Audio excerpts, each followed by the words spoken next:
Welcome to the DJ Insider Podcast, sponsored by Amplified Events.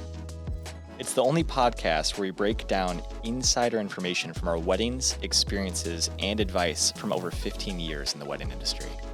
We're your hosts. I'm Mike Kane, owner of Amplified Events.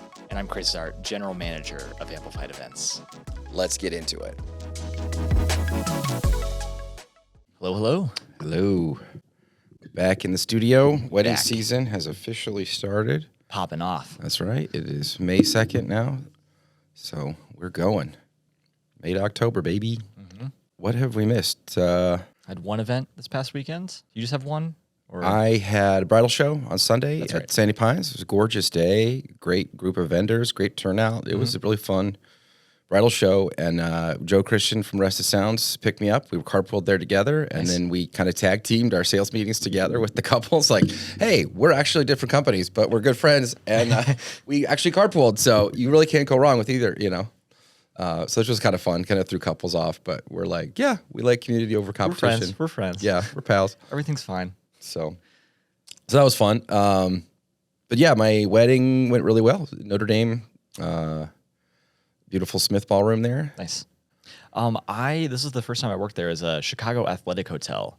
And it's just like right across from the Bean, like right downtown. So really pretty spot. The venue like overlooked that spot there, kind of like right over the Art Institute. It was really cool looking. The whole building is like an old like gym or whatever, and they've like kept the style of everything. So everything's like, you know, old wood paneling. It looks really, really, really classy in there, but they did a good job of like keeping the original building, but, you know, modernizing it and whatnot. But no, it was a really fun wedding. And it was like, you know, compared to most dance floors, they were like, don't play these songs, these artists. And it was like all of the songs and artists I normally play, which was great. It was nice to do something a little more fresh and a little more of a challenge, but like they knew their crowd and all the music they gave me like hit great.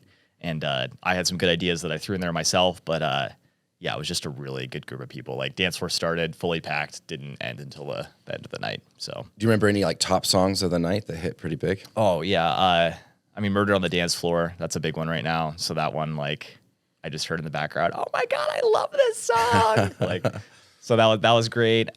We had a lot of good sing-alongs at the end. Like, Piano Man was a big song for them. I was thinking about hitting with Bohemian Rhapsody because they had a Queen song. What was it? Don't Stop Me Now was like one of their must plays, but I just didn't have time for it. I'm sure I would have hit well, but there was a lot of good pop punk. I love that. Yeah, it was just a really energetic, like fun group of people.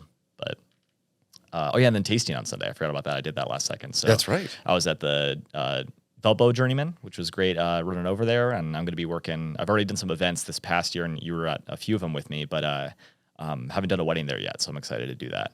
But I got to meet a few couples that are going to have their wedding there. So that was We nice did some corporate work there, and we've done the bridal show. Yeah. And then the tasting and stuff. So weddings Excited to get over there. about ready to pop off.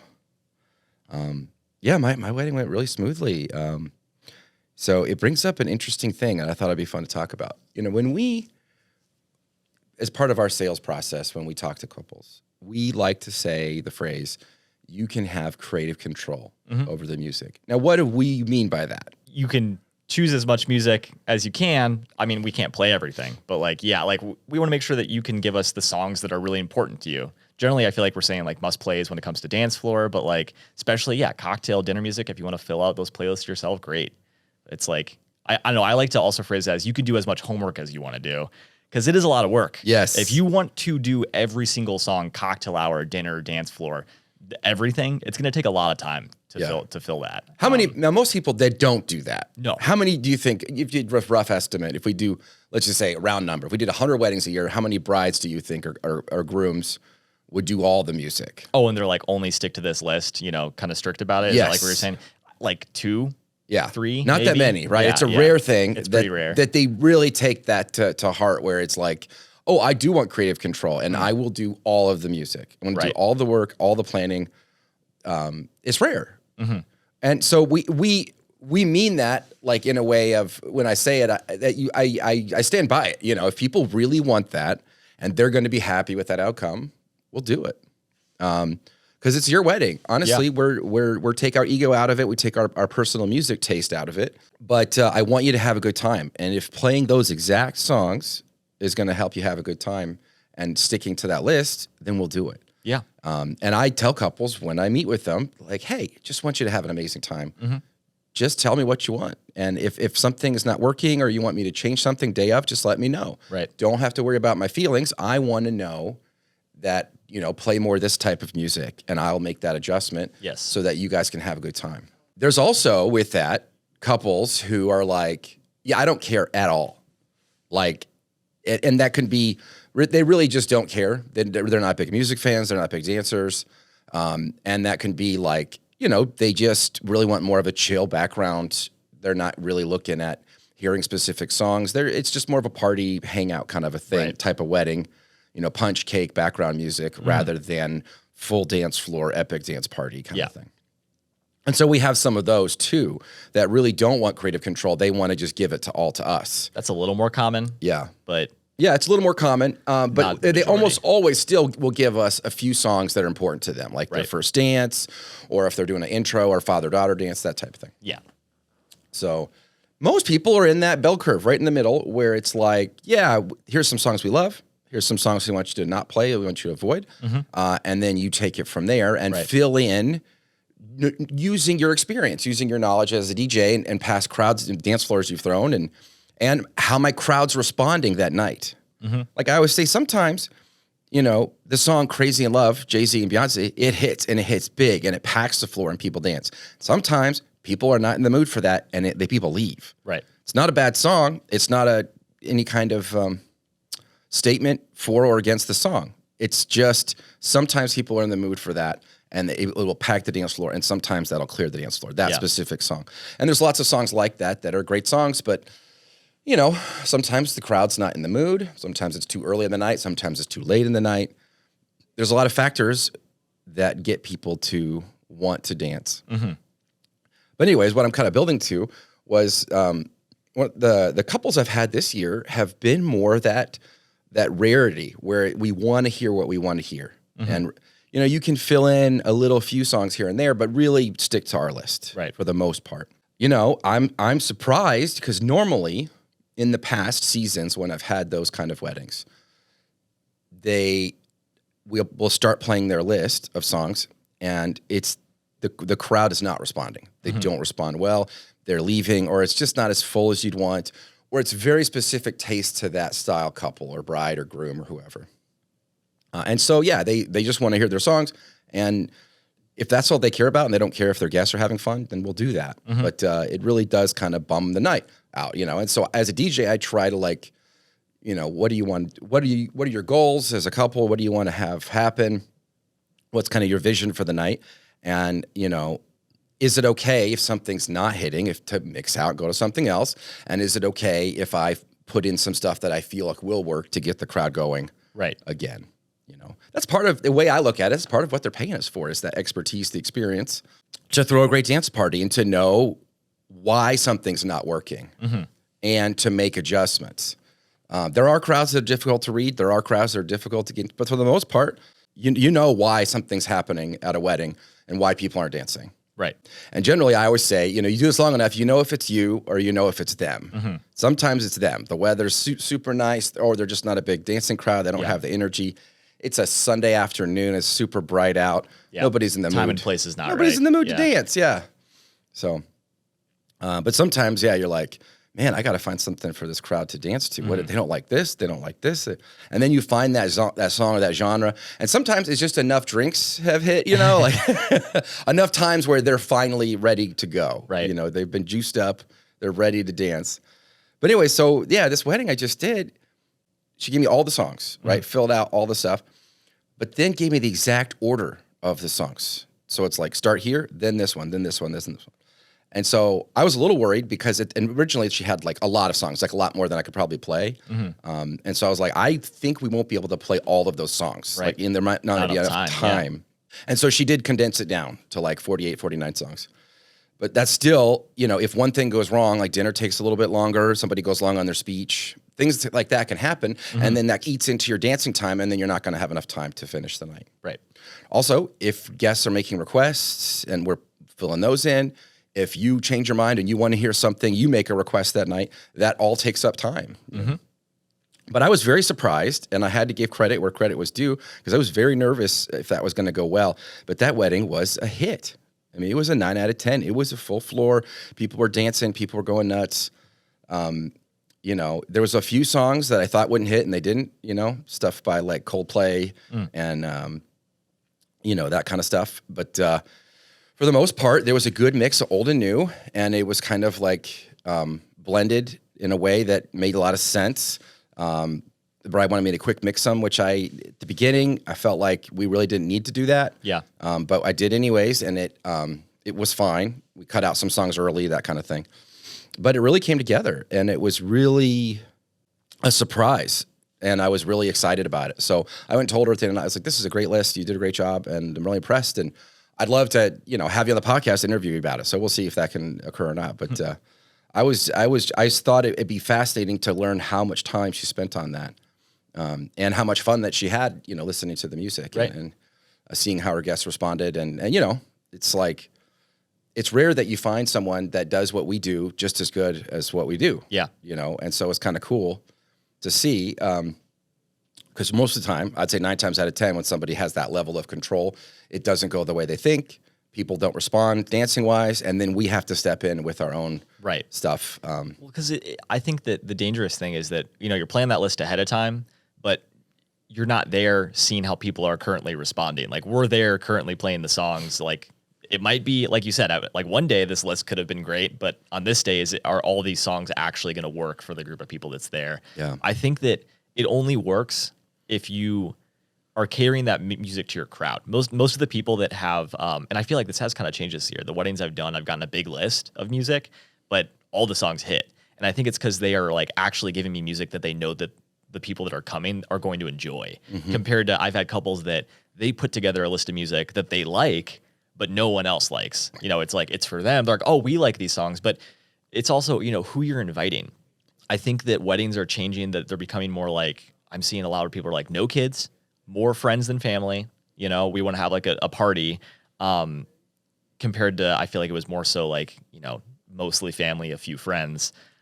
If you have your entire friend group there, chances are your taste in music is probably aligned with theirs. You've been listening to the same stuff. You went to college, high school together, been listening to the same stuff, going to parties, listening to the same stuff. So I think that, yeah, it matters on like who comes to that wedding and who you're inviting, and then just knowing your crowd enough, because it can work. And I mean, it sounds like this wedding you just did, was it like mostly younger crowd, like close to the couple's age? Like, it was like a good, it was a good mix of her friends and his friends, you know, and a good mix of like older adults, like parents and parents' friends and family. It sounds like she just knew her crowd well. Yeah. She just knew like, oh, like this music will hit with everyone. Like, it's not just, you know, about me, because we don't make it about us. We're not playing songs because I mean, there are times where I'm like, I do like the song, I love to play it, but I also do that alongside knowing it's going to work well for the wedding. You know, there's a lot of songs we played that we personally don't like. True. But we play them anyways because we know that the crowds do, or that the couple wants that. Right. And honestly, their reaction makes it for me. That's right. And I end up singing along. And then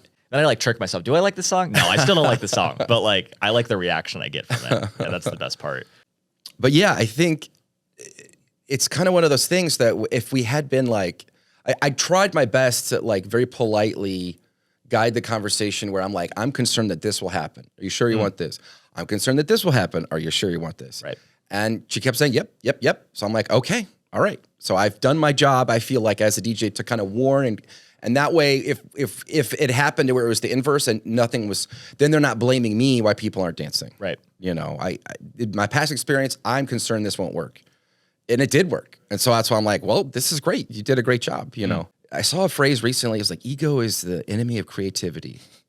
And I thought that was really true, that it's just, if you think your mind is so built up that you know what's best, that you really can't, you know, think in creative ways outside of that box that is, you know, what you think is the best. And I think that's really true. And I think that's kind of what happened here, except it didn't, you know, that I was worried that, you know, the songs she picked weren't going to be good, and they were great. When I started getting into it, and she actually put a lot of thought into it. She would mash up like an older song with a newer song that sampled that song.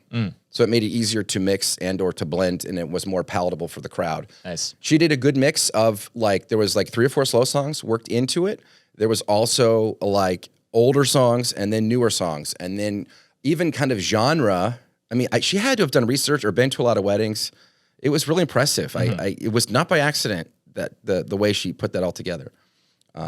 So yeah, I got to give props. I don't know that everybody's going to be able to do that, and I'm curious how much time that she took on that, because it was a lot. It had to have bbeen quite a bit of thought that went into that. I'm glad it worked out and like it went well. That is cool. It is kind of like you can't plan ahead of time for a party because things always change, moods change. Like, you know, I could think like, you know, and we're always kind of playing mental chess. I feel like with our, you know, music, we're throwing our prepare list. We always have like this little tab we can just throw songs in. Oh, this is a good idea. This could be, but I'm always thinking like 7 songs ahead, you know, like, oh, I could start with this and I could eventually branch into that, but something could change and it could not work out. And I have to go in a different direction. I mean, this is like, you don't have like a German, like plan a party. It's just like from 6 to 7, we are having fun.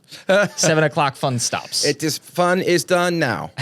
Like people's moods change. Yeah. Like you said, it's like venue, weather. I mean, there's so many factors that contribute to the quality of a dance floor and how packed it's going to be. But I personally like a good plan, like a pretty thorough, well thought out plan of the night, of the timeline, of the music. But I also like that once that plan's in place, to also have that expectation of, you know, flexibility. Right. That there's, you know, this, I'm okay if it starts at 5:05, or I'm okay if maybe that song specifically doesn't get played, as long as most of these ones that I've marked as a must play get played. You know, that kind of. That's like, I don't like when couples give me 0 songs and they're like, we trust you, just do it. I'm like, great, I love that you trust me. I'm going to be spending the first half hour figuring out what you guys like. Exactly. You know, and maybe longer if they don't give me enough of a response in that first half hour, which is also misleading because if it's really early in the night, people haven't had enough alcohol, people aren't in the mood to dance, people are digesting their food or eating dessert or checking out the photo booth or... And I've even had time before. Oh no, they, you know, gave me no music, no do not plays either. No, we like everything. And then, you know, I play. I think it was like a line dance or something. We don't want any line dances. Like day of, they told me that. Fine, that's no problem. But it's like I would have never done that ahead of time if I would have known that information. You know, like you said, there's got to be some structure ahead of time to get going. Otherwise, it's just like we're blind. We're kind of going in with nothing. And sometimes we can just make it happen. I mean, we're professionals, but like, yeah, we need to have some sort of structure.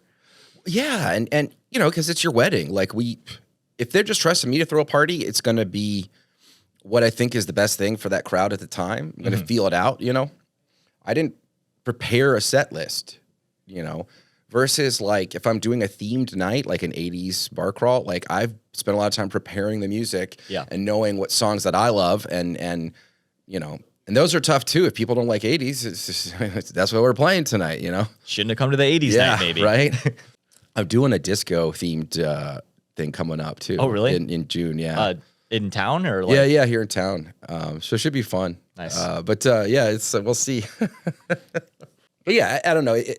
I thought it was an interesting thing because, you know, there's always that, we always use that phrase, creative control. And I think we really do mean it. And so... But generally, people don't take us up on it.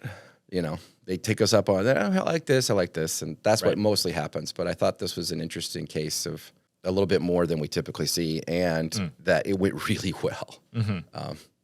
So I'm still kind of reeling from it. Like it's like that. Yeah, okay, yeah.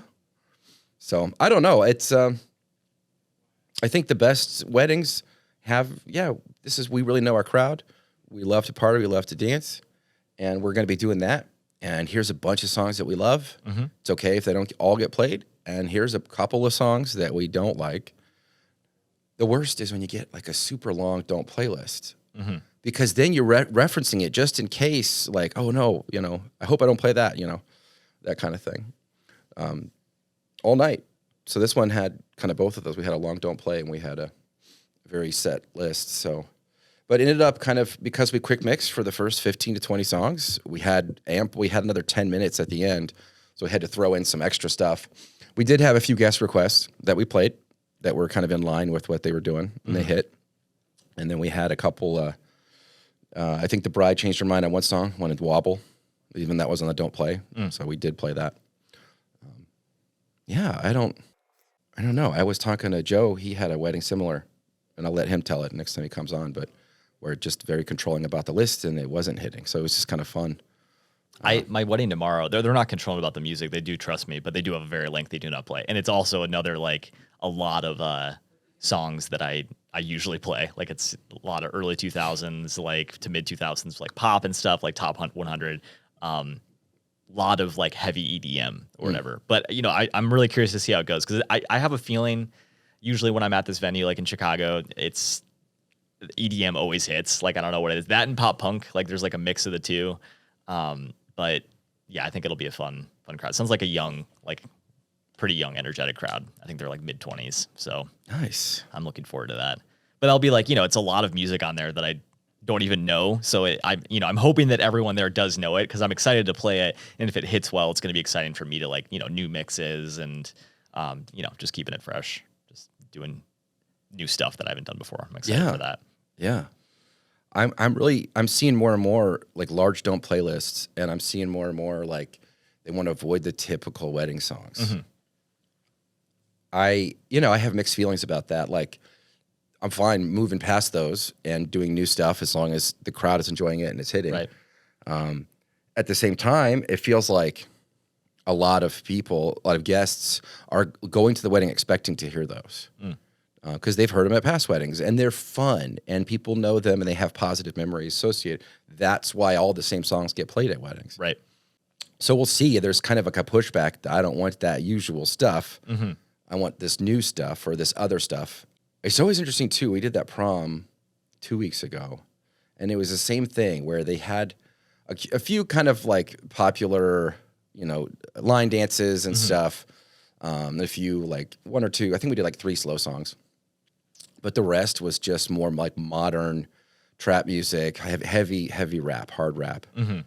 And it was a lot of just, like, shouting and singing and jumping, you know? I feel like this is a TikTok problem. I feel like this is the reason behind it. You think so? Yeah, just because there's so many, like, songs, and I mean, I have a lot of weddings now where, like, oh, do you know this song? Like, TikTok, like, whatever. It's just a lot of social media that I feel like these songs get, you know, thrown over a short video, and then they keep getting reused, and it gets, like, stuck in your brain. And then it's really fun when it gets played on a dance floor, because that's not usually the environment that ends up getting played in. But that's, like, you know, that Murder on the Dance Floor, that Saltburn movie. That's like why that song's blowing up. And that whole soundtrack's great. I feel like a lot of those songs you could play, but those are all a bunch of TikTok songs now. Like, I feel like that has something to do with this more, like, modern stuff. I don't know about, like, harder rap or anything, but I mean, it makes sense, though. If people are on social media, and that's where they are, and that's where they're spending most of their time, and they're being influenced by music, they've associated positive feelings with that music. I'm playing, during dinner, I'm playing Paul Anka, you know, Put Your Head on My Shoulder, and I know that's from a TikTok, Put Your Head on My, you know. And so I'm like, that's where I know where that came from. Yeah. You know, it's like, this is not a big Paul Anka fan.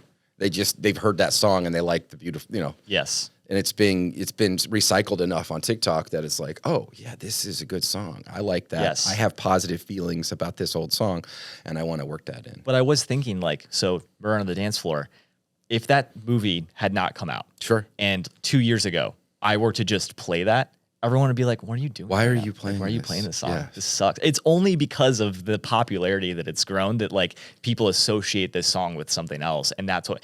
But then they end up liking it, I guess, or do they? You know, I don't know. But I don't know. It's I think that when, you know, more time passes and we get into this younger generation getting married, we're going to see a lot more of that. I mean, already we're just talking about traditions are dying out. Like, it's rare that I'm even doing, like, bouquet toss, or sometimes it's just a first dance, not even parent dances. You know, people just want to get to the party as quick as possible. Nobody's doing shoe game. Nobody's doing dollar dance. Right. Nobody's doing all those other little things, you know. I don't really mind. It's, you know, it's up to you. It's what you're going to want out of the wedding day. I do understand it, though. I think that it just gets to the party faster. Yeah. There's less activities, things that are planned that you have to do. Because I think people are realizing, like, the day goes super fast. It's like, why not enjoy and actually be able to, you know, be with your friends and family, hang out as much time as possible compared to like, let's schedule all these things. So Yeah. I do get it. Yeah, I was talking to a couple this week, going over their stuff for their wedding in May, and was like, yeah, if something's not hitting, is it okay if I mix out? They're like, yeah. And I was like, because I just don't want to waste time on a song that's not working. Right. Like, I'd rather, I give it 30 seconds, 45 seconds, something, but then let's start something else. Let's keep things moving so you get more time. There's lots of reason for that. But anyway, it's to me, it's always fascinating to like, I love when I get on the same page as a couple. Like we're clicking, we're getting along well. They like me, I like them. I really understand. I feel like I really understand what they want. And I know I can deliver it. So I get real excited about those weddings. However, sometimes you show up and the crowd had a different thing that they didn't tell us. The crowd is just not on board with that, And so that stinks because you're like, oh, I really love this couple. I just want to crush it for them. And then he's like, oh, no, like the crowd is not like, I'm not crushing this at all. And in fact, it makes me question if I even know what I'm doing, That is kind of the worst feeling. I'm an imposter out here. There's been the inverse of it too. Sometimes I'm like going in and I'm like, is this going to work? Is this going to be a good dance for that? I don't know how the couple I'm getting feels nothing from the about. couple. Do they even like me? Do they even want to get married? Exactly. Like you can't and tell. then we get going and it's like amazing. It's and just epic. And they're the kindest, sweetest people. that kind of feels great of like, and sometimes, I don't know, it is hard we're only meeting a handful of times. I'm a stranger, Yeah. I'm there on their wedding day. They're putting all their trust in me to throw a good party and everything. That connection gets made at the wedding, you know, when we actually can get face to face, hang out a little bit. So sometimes it does take a moment. Sometimes I can get along on the phone right away. Just we have a similar sense of humor or something. But yeah, it is once we get there day of, it's great to like get on the same page, and that's a great feeling of like, oh, like you guys are awesome. We should be friends. Yeah. I've had couples like that where like we've grabbed a drink like after or before the wedding, and I'm invited to after parties before. That's the best. I love that. That is the best. That's why I like hotel weddings because they're just like, I'm downstairs. I live here too, so it's cool. It's cool, man. But yeah, we'll see. I don't know if there's any songs of summer. I think it's a little too early to tell. I actually haven't played Murder on the Dance Floor at all, but I'm aware of the song. I just don't. It's on my list again tomorrow and Saturday. Yeah. So I have a lot of Taylor this weekend, Yep. which I'm kind of excited about. I found some good mashups and some good re-edits and stuff of those. last year was a big Taylor year, like playing a lot of Taylor Swift at weddings, and this year it's going to continue that. It feels like. I mean, I'm playing some of the is it her new album? So we'll see. Yeah, I need to get on that. I'm still getting like some of the similar requests, like from the same. It's like always like 22, Love Story. Yep. Those are like, yeah. Shake It Off actually is the one that's I feel like dying out a little bit. Yeah, people now. don't want to hear that one. But Cruel Summer hits Yeah. big. Yep. Karma, weddings, paper rings. It just depends, you know. Yeah. Oh man, good times. I'm excited. Really excited, man. Cool. Well, yeah, I don't have too much. It's been fun checking in. We'll continue to keep doing it and get some new faces in here and ideally some new content. Figuring out like. I'm guessing from these weddings, we're going to have fun things to kind of tear crazy stuff that happens. But this has, of course, been the DJ Insider Podcast. I'm Mike. I'm Chris. And we'll see you on the dance floor.